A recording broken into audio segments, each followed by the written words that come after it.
दोस्तों कैसे हैं आप देख रहे हैं मेरे YouTube चैनल SHO इलेक्ट्रिकल। इस वीडियो में मैं आपको बताने वाला हूं कि एक मल्टीमीटर की मदद से किसी इस्त्री को किस तरह टेस्ट किया जाता है, कि ये कैसे चेक किया जाता है कि ये सही है या ख़राब है। अमूमन हमने देखा होगा कि कोई भी इस्त्री होती है उसमें मैक्सिमम जो 3 से 4 किस्म के फॉल्ट होते हैं। नंबर 1 ये मसला होता है कि ये जो हमारी इलेक्ट्रिक आयरन यानी इस्त्री होती है ये ऑन नहीं होती। दूसरी, ये ऑन तो होती है लेकिन इसकी जो सोल प्लेट है वो गर्म नहीं होती।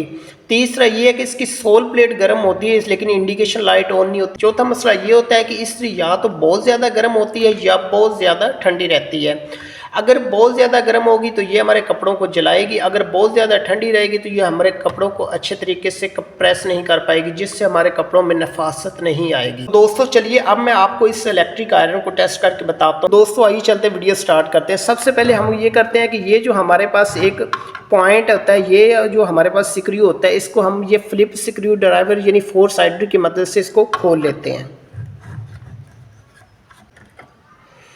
ये मैंने इसको खोल लिया है। हमारी ये जो मेन सप्लाई की जो 2 तारें होती हैं, एक राइट साइड पे लगी हुई है और एक लेफ़्ट साइड पे लगी हुई है। अब इसको मैं रिमूव कर लेता हूँ।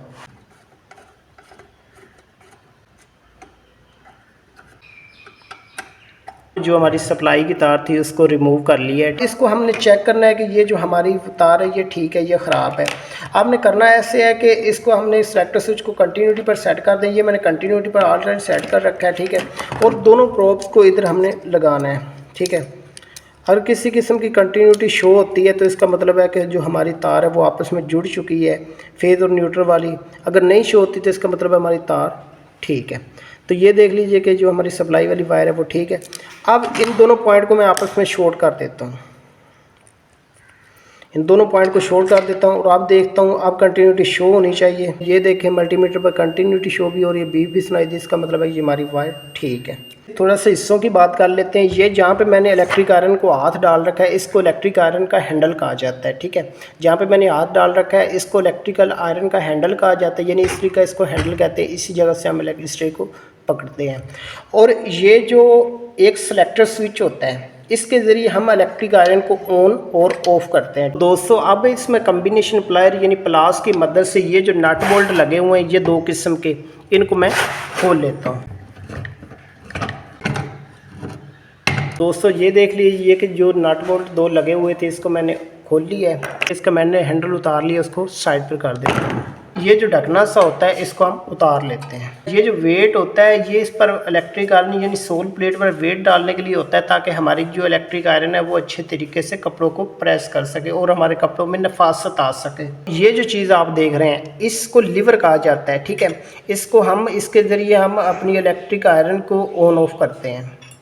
इसको भी मैं साइड पर करते हैं। 3 पॉइंट हमें नज़र आ रहे हैं, 1, 2 और 3। इन तीनों पॉइंट को मैं एक ये 4 साइड की मदद से खोल लेता हूँ।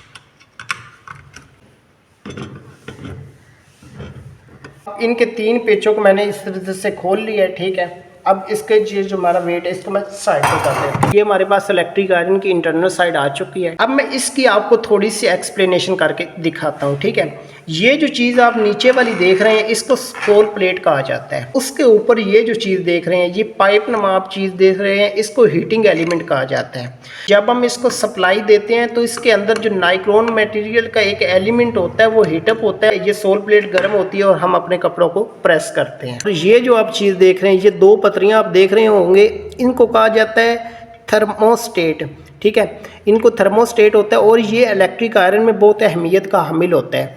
और जैसे ही हम इसको ये 2 पॉइंट आपस में मिलते हैं तो एक पतरी में से सप्लाई दूसरी पतरी में जाना शुरू हो जाती है। अगर ये जो आप 2 पॉइंट देख रहे हैं यहाँ पे मिल रहे हैं, अगर इन दोनों पॉइंट के दरमियान जंग होगा तो जो इलेक्ट्रिसिटी है यानी बिजली है वो एक तार एक पतरी से होती है दूसरी पतरी में नहीं जाएगी। तो फिर हम इस रंग को एक जो किसी भी चीज़ टेस्ट की मदद से रिमूव करना पड़ेगा। ये जो 3 पॉइंट होते हैं ये 3 पतरियां आप देख रहे हैं, इन 2 के दरमियान तो हमने सप्लाई लगानी होती है, सप्लाई वाली वायर लगानी होती है यानी फेज और न्यूट्रल देनी होती है, दरमियान वाली पतरी होती है। तो एलईडी की एक साइड इस साइड पर लगाते हैं और दूसरी साइड इस साइड पर लगाते हैं। अब मैं आपको इस पाइप नुमा चीज़ को यानी इस हीटिंग एलिमेंट को एक मल्टीमीटर की मदद से चेक करके बताता हूँ। ये सिलेक्टर स्विच को मैंने ऑलरेडी कंटिन्यूटी पर सेट कर रखा है और दोनों प्रोब को, एक प्रोब आपने इस साइड पर लगानी है और दूसरी प्रोब इस साइड पर लगानी है। अगर मल्टीमीटर पर किसी किस्म की रीडिंग शो या बीप सुनाई दे तो इसका मतलब है कि जो हमारा ये हीटिंग एलिमेंट है ये बिल्कुल ठीक है। अगर ना हो तो इसका मतलब है कि ये जो हमारा हीटिंग एलिमेंट है ये अंदर से किसी वजह से टूट चुका है, जिसकी वजह से ये हमें जो सोल प्लेट है ये मुकम्मल परचेज़ करनी पड़ेगी। दोस्तों ये देख लीजिए कि मल्टीमीटर पर रीडिंग शो हो रही है, इसका मतलब है कि ये जो हमारा हीटिंग एलिमेंट है ये ठीक है। अब हमने थर्मोस्टेट को टेस्ट करना है कि ये जो हमारी थर्मोस्टेट है ये प्रॉपर तरीके से काम कर रही है या नहीं कर रही। एक प्रोब आपने इस पॉइंट पर लगा देनी है और दूसरी प्रोब इस पॉइंट पर लगा देनी है और इसको आपस में इन दोनों पतरियों को मिलाना है। अगर किसी किस्म की इस मल्टीमीटर पर रीडिंग शो होती है तो यह बीप सुनाई देती है, तो इसका मतलब है कि ये जो हमारा थर्मोस्टेट है ये बिल्कुल ठीक है। तो दोस्तों ये देख लीजिए कि ये कंटिन्यूटी शो हो रही है, इसका मतलब है, और बीप भी सुनाई दे रही है, इसका मतलब है कि ये जो हमारा थर्मोस्टेट है बिल्कुल ठीक है। अगर आपका ये हीटिंग एलिमेंट है यानी ये पाइप नुमा चीज़ ख़राब हो जाती है तो आपको ये करना चाहिए कि आपने थर्मोस्टेट को अलग कर लेना है और ये नीचे वाली जो चीज़ होगी ये आपने सोल प्लेट को मुकम्मल परचेज़ करना है। हमने सोल प्लेट से थर्मोस्टेट को अलग करना है यानी सोल प्लेट को हमने चेंज करना है, तो हमें 3 किस्म के ये पेच उतारने पड़ेंगे, ये, दूसरा ये और तीसरा ये, यानी पहला, दूसरा और तीसरा ये उतारेंगे तो हमारी ये थर्मोस्टेट है ये अलग हो जाएगी। तो दोस्तों ये था एक मल्टीमीटर की मदद से थर्मोस्टेट को चेक करने का तरीका और हीटिंग एलिमेंट को चेक करने का तरीका। तो ये दोनों हमारे हीटिंग एलिमेंट और थर्मोस्टेट बिल्कुल ठीक है, इनमें किसी किस्म का फॉल्ट नहीं है। इलेक्ट्रिक आयरन को जैसे उतारा था वैसे इसको दोबारा फिट करना है। तो सबसे पहले आपने ये वेट इधर रख देना है, ये मैंने वेट रख दिया, उसके जो पेच थे वो आपने लगा। अब ये जो इसका लीवर होता है इसको हमने यहाँ पे फिट करना है। जो वाइट कलर के ये सुराख देख रहे हैं ये आपने यहाँ पे इस तरह छोटी साइड नीचे रखनी है और बड़ी साइड ऊपर रख, इसको यहाँ पे फिट करना है। इसके 2 सुराख होते हैं, एक बड़े वाला और एक छोटे वाला, और बड़े वाले से आपने इस ये जो लीवर है इसको गुजार। अब इसका जो हैंडल था इसको हमने यहाँ पे लगाना है। ये जो आप लीवर है ये दरमियान वाला जो आप सुराख दे रहे हैं इसमें आपने इसको लगाना है, ठीक है। तो कुछ इस तरीके से आपने इसको लगाना है। तो ये जो नट बोल्ट थे इसको हमने इसकी, अब मैं आपको इसके कनेक्शन करके बताता हूँ कि इसके हमने कनेक्शन कैसे करने होते हैं। अब मैं आपको इस इलेक्ट्रिक आयरन के कनेक्शन करके बताता हूँ कि हमने कनेक्शन कैसे करने होते हैं। एक वायर मैं ये जो राइट साइड वाला पॉइंट है वहाँ पे लगा देता हूँ। वायर का जो दूसरा पॉइंट बचा है उसको मैंने लेफ्ट साइड पर लगाना है और उसके साथ इंडिकेशन का भी एक पॉइंट लगाना है। इंडिकेशन का एक पॉइंट और तार का दूसरा पॉइंट मैंने लेफ्ट साइड पे कनेक्ट कर रहा हूँ, ठीक है।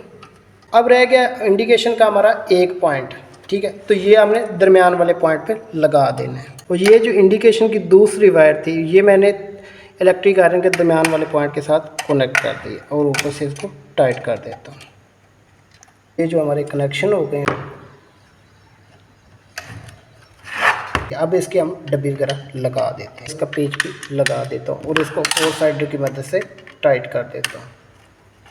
दोस्तों अब मैं आपको इस इलेक्ट्रिक आयरन को टेस्ट करके बताता हूँ कि ये जो हमारी इंडिकेशन लाइट है ये 1 पर ऑन होनी चाहिए और ना ही 1 से पहले ऑन होनी चाहिए ना ही 1 के बाद ऑन होनी चाहिए। तो ये मैंने ये जो हमारे पास 2 पिन प्लग है, ठीक है, इसको मैं सॉकेट के अंदर लगा देता हूँ और इसको मैं 1 पर कर देता हूँ। तो ये देख लीजिए कि ये जो हमारी इंडिकेशन लाइट है ये 1 पर ऑन है, ठीक है। और ये देख लीजिए कि 1 से आगे की तरफ मैं ले गया हूँ तो ये ऑफ हो गई है। ये थी एक इलेक्ट्रिक आयरन की मुकम्मल एक्सप्लेनेशन। अब आपको चाहिए कि आप अपने प्यारे से हाथों से मेरे चैनल को सब्सक्राइब कर दें, अगर हो सके तो लाइक, शेयर और कमेंट्स भी लाजमी कर दीजिए ताकि न्यू आने वाली वीडियो आपको जल्द अज जल्द मिल जाए। न्यू वीडियो तक के लिए अपना बहुत सारा ख्याल रखिए। अल्लाह निगहबान।